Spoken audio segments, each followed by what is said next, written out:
Hello students, welcome back to my YouTube channel class 10 champion. आज हम लोग SST का यानी कि एसएसटी जो कि आपका हाई स्कूल में सामाजिक विज्ञान के पहले चैप्टर मतलब कि हिस्ट्री का पहला चैप्टर और पहले भाग से आज हम लोग क्या करेंगे, शुरुआत करेंगे। जो कि आपका पहला चैप्टर है यूरोप में राष्ट्रवाद का उदय। ठीक है, यूरोप में राष्ट्रवाद का उदय, यहाँ से हम लोग क्या करेंगे, इसको शुरू करेंगे। ठीक है, तो सबसे पहले हम लोग समझेंगे यूरोप में राष्ट्रवाद के बारे में। तो राष्ट्रवाद के बारे में समझने से पहले हम लोग जानेंगे यूरोप के बारे में कुछ। ठीक है, कि यूरोप के बारे में क्या जानना है, कितने देश हैं। ठीक है, या क्या कहते हैं, यहाँ पर राष्ट्रवाद उदय क्यों किया गया, या राष्ट्रवाद के बारे में किसी किसी कौन कौन से लोग यहाँ के जानकारक थे। ठीक है, उनके बारे में लोग समझेंगे। ठीक है, चलिए शुरू करते हैं।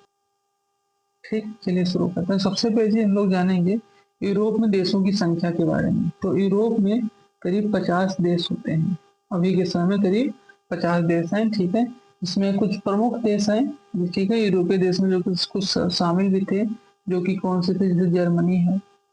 ठीक है, जर्मनी है, यूनाइटेड किंगडम है। ठीक है, फ्रांस है, इटली है, स्पेन है, फिर यूक्रेन है, पोलैंड है, रोमानिया, नीदरलैंड, बेल्जियम। ठीक, और चेकिया, ग्रीस, पुर्तगाल, स्वीडन। ठीक है, हंगरी, बेलारूस, ऑस्ट्रिया, सर्बिया और स्विट्जरलैंड और बुल्गारिया। ठीक है, डेनमार्क, फिनलैंड। ये सारे जो देश हैं ये सब कहाँ पाए जाते हैं, आपके यूरोप में ही हैं। ठीक है, तो सबसे पहली चीज यहाँ बताए थे यूरोप में राष्ट्रवाद के बारे में। ठीक, और अगर एक तरीके से देखा जाए तो यूरोप का अगर देखा जाए तो सबसे बड़ा जो देश है वो है रूस। ठीक, देखिए रूस एक तरीके से एशिया के रूप में कुछ भी आता है, कुछ जगह आती है रूस की और कुछ यूरोप में, लेकिन यूरोप के हिसाब से देखा जाए तो रूस जो है वो बहुत बड़ा देश है। ठीक है, और फिर इसी के साथ में और अगर देखा जाए तो सबसे अगर कोई महंगा देश है, मतलब सबसे साफ नीट एंड क्लीन देश है यूरोप में तो है स्विट्जरलैंड। कौन सी? स्विट्जरलैंड। ठीक है, ये चीज हो गया। और यूरोप में जो सबसे गरीब देश है वो है आपका हंगरी। ये सब चीजें ध्यान रखिएगा। ठीक, हंगरी जो है वो सबसे गरीब देश में आता है। ठीक है,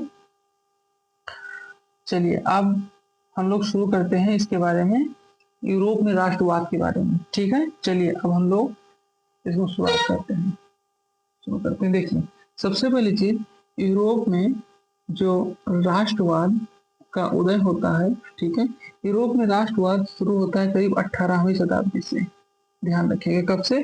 18वीं शताब्दी से शुरू हो चुका था। ठीक है, और 18वीं शताब्दी के अंत से शुरू होता है और 19वीं शताब्दी तक ये पूरे कहाँ पर, महाद्वीप में फैल चुका होता है। महाद्वीप में फैल चुका होता है, ध्यान रखिएगा। ठीक है, 19वीं शताब्दी में पूरे महाद्वीप में फैल चुका था। ठीक है, ठीक, ये बताया जाता है। अब इसमें सबसे पहले चीज अगर देखा जाए, इसका कारण क्या था? इसका कारण, ये राष्ट्रवाद का कारण फ्रांसीसी क्रांति। ध्यान रखिएगा, जो कि आप 9th में पढ़ चुके हैं, फ्रांसीसी क्रांति। ठीक है, फ्रांसीसी क्रांति।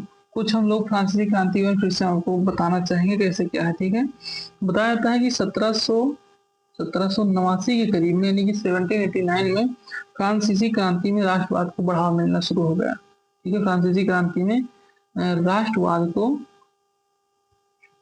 बढ़ावा शुरू हो गया था। ठीक है, बढ़ावा मिलना शुरू हो गया था।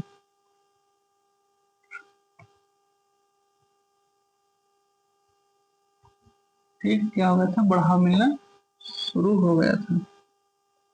ये सब आप लिखते रहिए, जो ना समझे तो पूछ लीजिएगा। ठीक है, बढ़ावा मिलना शुरू हो गया था। ठीक,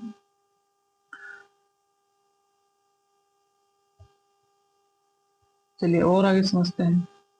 ठीक, और साथ ही साथ बढ़ावा मिलना शुरू हो गया। अब यहाँ पर आगे इसमें क्या होता है उसको समझेंगे। देखिए, चलिए इसको शुरू करते हैं। तो सबसे पहली चीज बताया था कि 1848 में, ठीक है, 1848 में एक फ्रांसीसी कलाकार थे। ठीक है, कहाँ के? फ्रांस के फ्रांसीसी कलाकार। ठीक है, फ्रांसीसी कलाकार थे जिनका नाम फ्रेडरिक। ठीक है, फ्रेडरिक सारू, ठीक है, सारू था।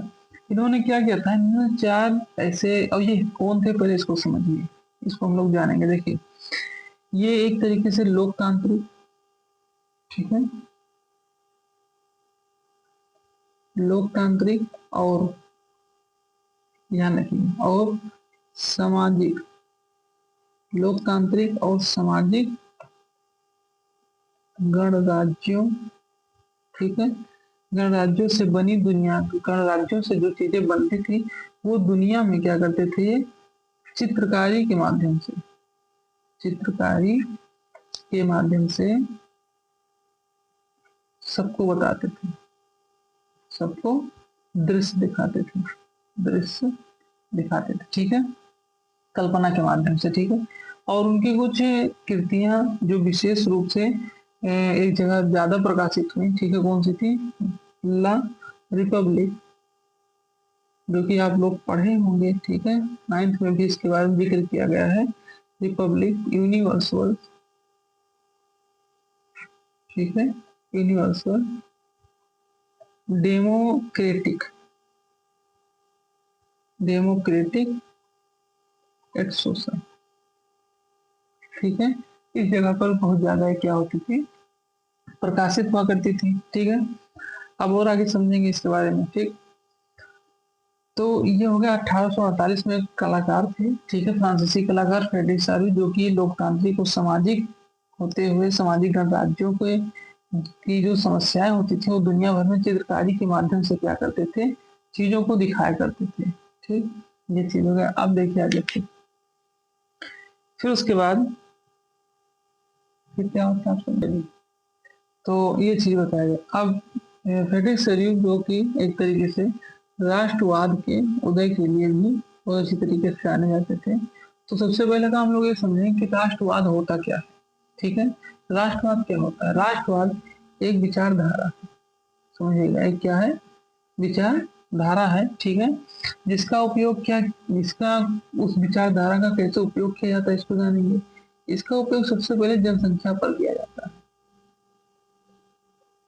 ठीक, जनसंख्या यानी कि जनमानस को प्रेरित करने के लिए, या फिर एकजुट करने के लिए, प्रेरित करने के लिए या फिर एकजुट करने के लिए, ठीक है, या फिर एकीकृत राज्य बनाने के लिए, क्या करने के लिए, एकीकृत राज्य, मतलब एकीकृत राज्य क्या, मतलब जिसका चाहे उसका शासन बनाने के लिए, ठीक है।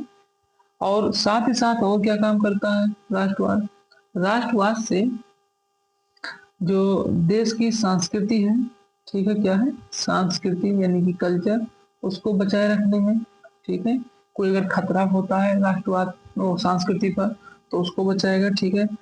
और साथ साथ भाषाई, भाषा को भी क्या करता है, ये बचाता है, ठीक है। इन सभी चीजों को देखते हुए यूरोप में राष्ट्रवाद क्या हो चुकी थी, शुरुआत हो चुकी थी, ठीक है।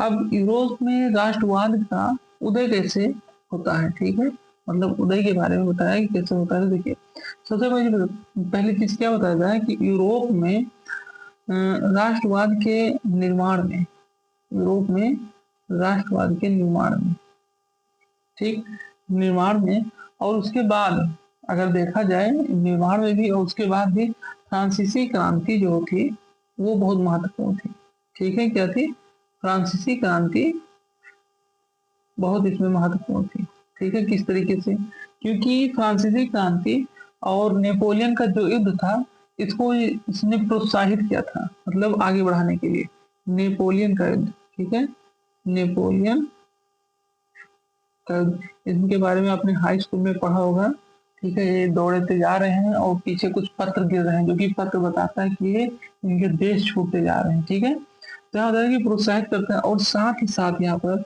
संयुक्त राज्य अमेरिका भी इसके बारे में कुछ क्या कहते हैं, बताते हैं, ठीक। अब चलिए आगे फिर समझते हैं।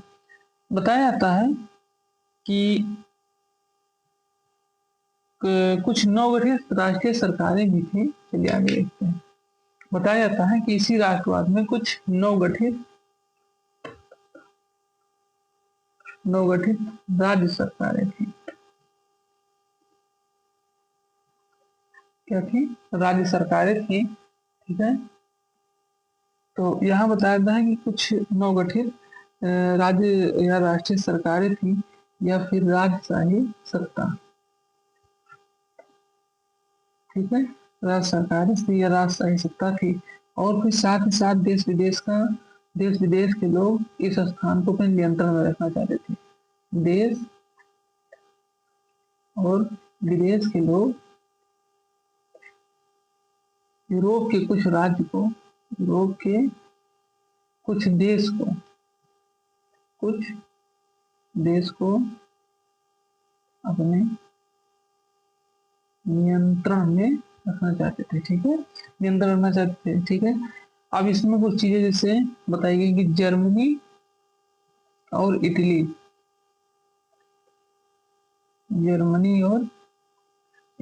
जर्मनी और इटली जो थी राष्ट्र एक साझा राष्ट्रीय चरित्र के रूप में बाहर आए, मतलब साझा राष्ट्रीय चरित्र के रूप में क्या हुई, बाहर आए। ठीक है, तो धीरे धीरे इनके विरुद्ध जो था युद्ध था वो धीरे धीरे क्या होगा, कम होने लगा। अब बता कि रोमानिया इसमें एक अपवाद निकल के आया। कौन सा देश, रोमानिया। ठीक है, रोमानिया एक इसमें क्या हुआ, अपवाद निकल के आ गया। इसमें अपवाद क्या, क्योंकि देखिए रोमानिया का निर्माण जो हुआ था 1862 में हुआ था। कब हुआ था, 1862 में। ठीक है, अब किसके कारण हुआ था ये भी देख लीजिए। ये ये हुआ था मोल्डावियन के बारे में, मोल्डावियन। ठीक, मोल्डावियन और बेल्चा बेल्जियम की। ठीक है, मोल्डावियन और बेल्जियम की रियासतों के विलय से, रियासतों के विलय से हुआ था। ठीक है, और फिर उसके बाद ये 1878 में ओटोमन से स्वतंत्र हो गया। ओटोमन के साम्राज्य से स्वतंत्र हो गया।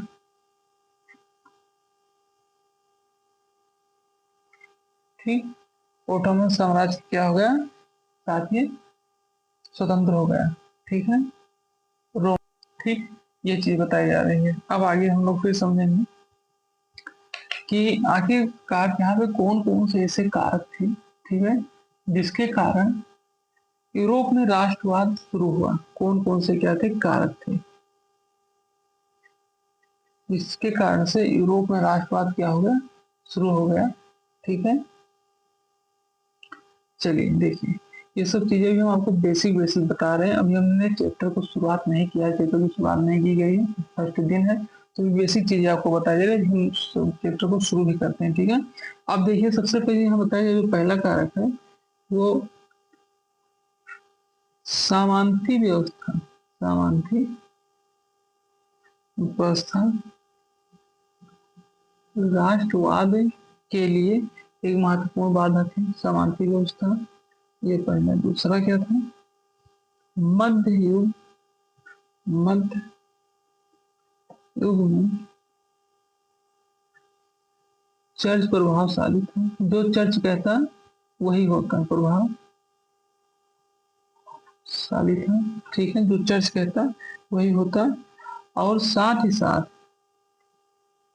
चर्च विश्व व्यापार पर नियंत्रण रखता था। विश्व व्यापार पर क्या करता था, नियंत्रण।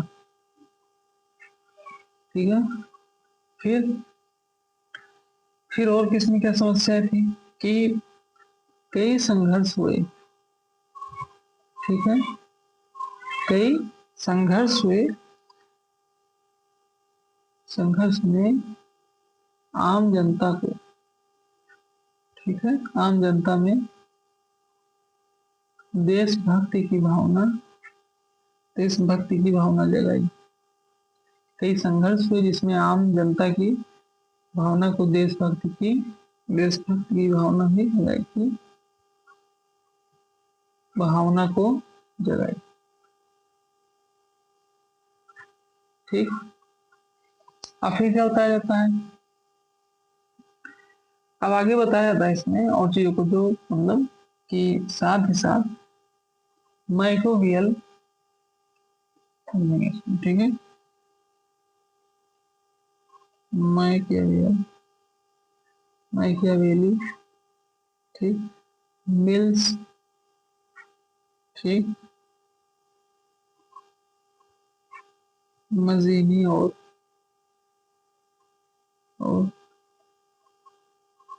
गौरी बाल्डी, ठीक है, जैसे कुछ प्रसिद्ध, जैसे कुछ प्रसिद्ध कवियों ने भी अच्छे अच्छे देशभक्ति गीत गाए, ठीक है, और साथ ही साथ फ्रेडरिक सैल्यू ने ऐसे ऐसे चित्र बनाए जिससे लोगों के अंदर बहुत ज्यादा देश के प्रति सजगता और बहुत सारी चीजें जागृत हुई, ठीक है, और उससे यूरोप में राष्ट्रवाद का उदय शुरू हो गया, ठीक है। अब इसके दूसरे पार्ट में हम लोग इसका पहले चैप्टर की शुरुआत करेंगे, ठीक है। ये सब था बेसिक इंट्रोडक्शन, ठीक। अब अगले पार्ट में हम लोग इसकी शुरुआत करेंगे चैप्टर की, ठीक है। और जो आपको समझ में ना आए वो आप कमेंट बॉक्स में जरूर डालिएगा, ठीक है। चैनल को शेयर, सब्सक्राइब और लाइक करिएगा। Thank you.